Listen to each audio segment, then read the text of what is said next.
Maghintay kami ng bus. Where are we going, Lablab? To Harbourfront. Where in Harbourfront? Feeling ko magiging punuan ngayon sa bus at sa train dahil Hari Raya today.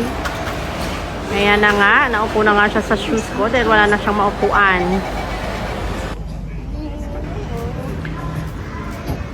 Since Hari Raya today, celebration ng Hari Raya, kaya walang pasok.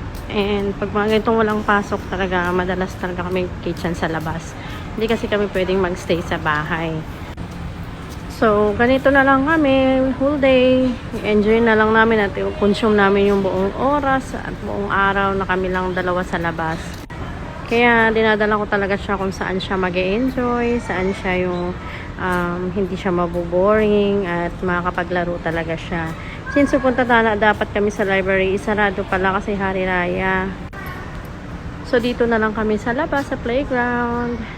Enjoy your Hari Raya. Happy holidays. Bye!